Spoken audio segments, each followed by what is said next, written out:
इस वीडियो में पढ़ेंगे हम परिमेय संख्याओं के बारे में। जो परिमेय संख्या क्या होती हैं, ये किस प्रकार से जोड़ी जाती हैं, किस प्रकार से इनकी घटा की जाती है, किस प्रकार से इनकी गुणा की जाती है और किस प्रकार से इनका भाग किया जाता है, तो इसको सीखने वाले हैं। इससे पहले हमें क्या आना चाहिए कि जो प्राकृत संख्याएं होती हैं वो कौन सी होती हैं। तो एक बार हम पीछे वाला रिवाइज कर लेते हैं कि प्राकृत संख्याएं किसे कहते हैं। जो गिनती हम गिनते हैं 1 2 3 4, इस प्रकार से आगे 1 से स्टार्ट करते हैं। जो गिनती गिनते हैं, गिनने वाली जो संख्या हैं, उन संख्याओं को बोलते हैं प्राकृत संख्याएं। मतलब कि जहाँ से गिनती शुरू करते हैं। उसके बाद आती हैं पूर्ण संख्याएं। पूर्ण संख्याएं क्या होती हैं? यदि इन प्राकृत संख्याओं में जहाँ से हम गिनती गिनते हैं तो वो होती है प्राकृत। मतलब प्रकृति में गिनती गिनना शुरू करते हैं तो 1 से शुरू करते हैं। तो अगर इनमें 0 भी जोड़ दें, 0 1 2 3, तो 0 जोड़ने के बाद ये संख्याएं बन जाती हैं पूर्ण संख्याएं। क्या बन जाती हैं? पूर्ण संख्याएं। उसके बाद आती हैं पूर्णांक। पूर्णांक क्या होते हैं? पूर्णांक का मतलब होता है ये तो संख्याएं थी 0 1 2 3 4 5, ये सारी धनात्मक थी, सबके आगे प्लस था। अगर हम इनके आगे माइनस भी लिख दें, जैसे 0 से पहले आएगा -1 -2 -3, तो ये अब माइनस आ गई है, 0 आ गई है और आगे की जो प्राकृत संख्याएं हैं वो आ गई हैं। इन सभी को मिला करके हम क्या बोलते हैं? पूर्णांक। क्या बोलते हैं? पूर्णांक संख्याएं। तो ये बात हमने सीख ली। अब आगे देखो क्या है। अब बात करते हैं परिमेय संख्याएं की। परिमेय संख्या कौन सी होती हैं? वो संख्याएं जिनको P/Q मतलब कि अंश बटा हर के रूप में लिखा जाता है। और जो हर है वो 0 नहीं होना चाहिए। 0 को छोड़ के वो कुछ भी हो सकता है, माइनस का हो सकता है, प्लस का हो सकता है, लेकिन 0 नहीं होगा हर। और अंश है वो कोई भी पूर्णांक हो सकता है, -2 -1 0 भी हो सकता है, 1 और 2। तो इस प्रकार की संख्याएं को क्या बोलते हैं? हम बोलते हैं परिमेय संख्याएं। उदाहरण के लिए -3/2, मतलब बटे में 0 नहीं करना है, बाकी तुम कुछ भी लिख दो बटे वाली संख्या, उसको बोलेंगे परिमेय संख्या। क्या बोलेंगे? परिमेय संख्या। ठीक है। अब बात करते हैं किसी भी परिमेय संख्या की समतुल्य परिमेय संख्या। मान लिया ये संख्या ले लेते हैं -3/2। इसकी हमने बतानी है 5 समतुल्य संख्याएं। क्या बतानी है? 5 समतुल्य परिमेय संख्याएं। भाई बिल्कुल आसान सवाल है। इसको ऊपर वाली को भी और नीचे वाली को भी सेम अक्षर से गुणा करनी है। जैसे 2 से करते ऊपर भी और नीचे भी, तो क्या हो गया? 3 दूनी 3 गुणा में 2 3 दूनी 6, माइनस का है माइनस का लग गया, 2 दूनी 4। तो 6/4 भी क्या है? एक समतुल्य परिमेय संख्या है। इस प्रकार से -3/2 था, इसको ऊपर भी 3 से गुणा कर दी, मतलब अंश के साथ, और नीचे हर के साथ। तो इसका लिखो गुणा कितनी आई? 3 तिया 9, माइनस लगा है माइनस के 9, बटे में 3 दूनी 6, तो -9/6। ये भी क्या है? ये और -3/2, ये तीनों ही समतुल्य संख्याएं हैं। ऐसी हम 5 बना सकते हैं। एक बार 4 से गुणा कर देंगे, एक बार 5 से, एक बार 6 से। भाई ऊपर मतलब अंश से और हर से कितनी ही एक ही संख्या को गुणा करना है, आप कितनी भी समतुल्य परिमेय संख्याएं बना सकते हैं। पूर्णांक पूर्णांक अभी हमने पढ़े थे, क्या होते हैं पूर्णांक भी परिमेय संख्या होते हैं। भाई जो पूर्णांक है क्या उनको भी परिमेय संख्या कहते हैं? तो इसका आंसर है हाँ, हाँ होते हैं। पूर्णांक कौन से थे याद करो, माइनस की संख्या है, -3, -2, -1, कोई भी संख्या जिसको माइनस लगा सकते हैं, और 0, और कोई भी संख्या जो प्लस की है, 1, 2, 3 आगे इस प्रकार से माइनस वाली संख्याएं, प्लस वाली संख्याएं और 0, इन तीनों जब भी मिल के आती हैं तो उनको बोलते हैं पूर्णांक। तो ये परिमेय संख्या कैसे हो सकते हैं? क्योंकि इन किसी भी संख्या के बटे में हम 1 लिख सकते हैं, 5/1 लिख सकते हैं, -2/1 लिख सकते हैं, -27/1 लिख सकते हैं।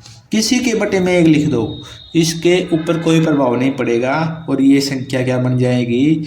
परिमेय संख्या। तो ये एक इम्पोर्टेंट पर्सन है, इसको याद रखना है कि पूर्णांक भी परिमेय संख्या क्या हो सकते हैं? तो आंसर है हाँ हो सकते हैं, होते हैं। ठीक है, आगे है ऋणात्मक और धनात्मक परिमेय संख्याएं। परिमेय संख्या जो बटे में लिखते हैं P/Q के रूप में।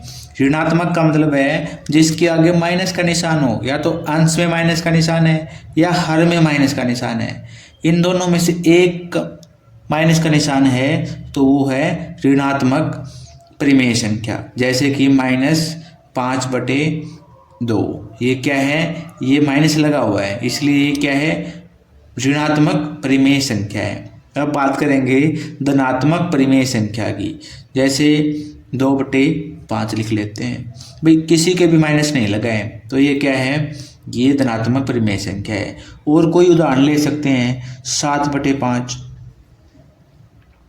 8/13, कोई भी उदाहरण हो सकता है जिसमें कोई माइनस नहीं लगा हुआ है, ये क्या है? धनात्मक परिमेय संख्या के उदाहरण है।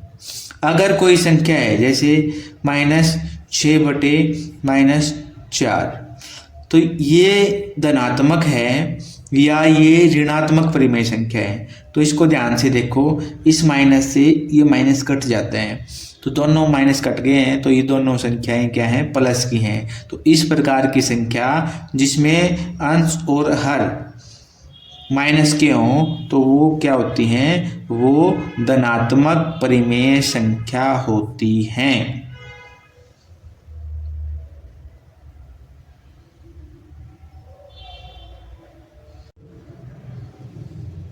ये अगला सवाल देखो, -5/9 और 5/-9, क्या ये दोनों भिन्न हैं? जो परिमेय संख्याएं हैं ये दोनों बराबर हैं, ये बताना है। तो देखो ये माइनस से ये माइनस कट गया, ये तो आ गया प्लस का 5/9, दूसरी तरफ 5/-9, और ये -9 का मतलब है ये संख्या माइनस की, चाहे ऊपर माइनस है चाहे नीचे माइनस है।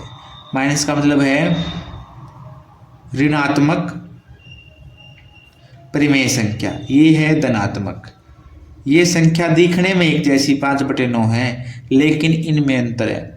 बड़ी संख्या कौन सी होती है? जो प्लस वाली होती है वो बड़ी संख्या होती है, और बड़ी की तरफ इसका निशान का मुंह खुला होता है, छोटी की तरफ निशान का मुंह बंद होता है, तो ये माइनस है। ठीक है, ये इस प्रकार से हो गया, जैसे किसी को पैसे लेने हैं, किसी से लेने हैं तो उसके पास प्लस ज़्यादा हो जाएंगे, पैसे ज़्यादा हो जाएंगे जितने पैसे हैं, और जिसको पैसे देने हैं उसके पास, मान लो किसी को 10 रुपये देने हैं तो उसके पास हो जाएंगे -10, मतलब कि उसको देने हैं।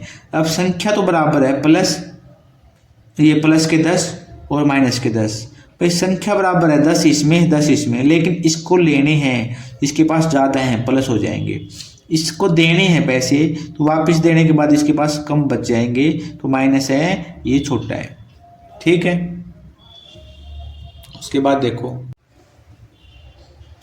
ये आगे है, बड़ी संख्या बताओ, बड़ी परिमेय संख्या कौन सी है?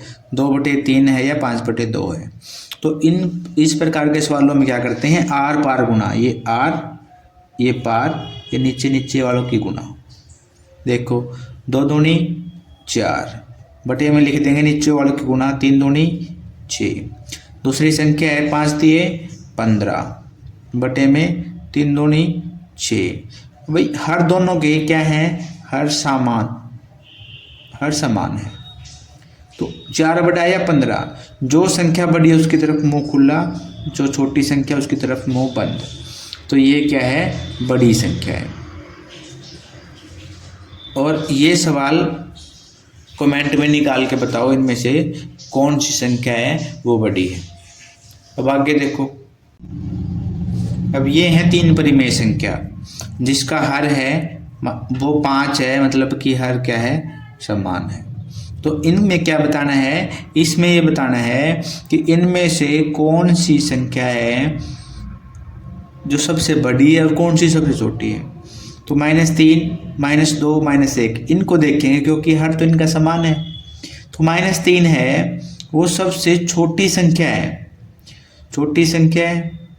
और -2 उससे छोटी है, उससे बड़ी है, -1 है उससे बड़ी है। भाई अगर ये निशान नहीं होते तो 3, 2, 1 होता, तो 3 सबसे बड़ा था, 1 सबसे छोटा था, लेकिन माइनस लगने के बाद ये 3 है, ये सबसे छोटा हो गया है, 1 सबसे बड़ा हो गया है। तो इसलिए निशान इस प्रकार से इसमें पढ़ेंगे, मुँह खुला मतलब बड़ी संख्या, 1 सबसे बड़ी है, 2 उससे छोटी है, 3 सबसे छोटी है। इस प्रकार से ये आंसर निकल जाएगा। उसके बाद देखो क्या है, उसके बाद है -3/7, -3/2, -3/4। तो इनमें अंश है वो सब में समान है। तो इसको आरोही क्रम में लिखना है। आरोही का मतलब है बढ़ते क्रम में। सबसे छोटा कौन सा है, 2, फिर क्या है 4, फिर क्या है 7। जो सबसे बड़ा है वो सबसे आगे आएगा, जो सबसे छोटा है वो सबसे पीछे आएगा, क्योंकि ये हर है, माइनस का निशान है, देखो माइनस का निशान है। लेकिन जो हर है, हर में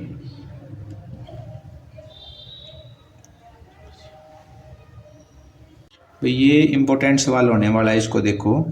-3/7, -3/2, -3/4 सब में अंश है वो समान है। तो इसको आरोही क्रम में लिखना है। आरोही क्रम में कैसे लिखते हैं, 2, 4, 7।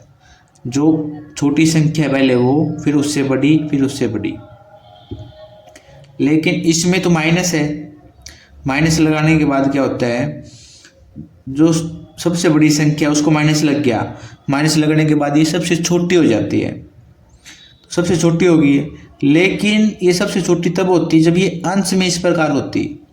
तो जब हर में होती है तो हर में क्या होती है, जो माइनस का असर है, ये माइनस के कारण छोटी हो गई थी, इसको हर में होने के कारण से ये इसका असर को ख़त्म कर देती है। मतलब अब सबसे बड़ा है 7, फिर 4, फिर 2। ये याद रखना है, क्योंकि अंश में होता है, अंश में उल्टा होता है, और हर में नीचे होने के कारण ये माइनस के असर को हर है वो ख़त्म कर देता है।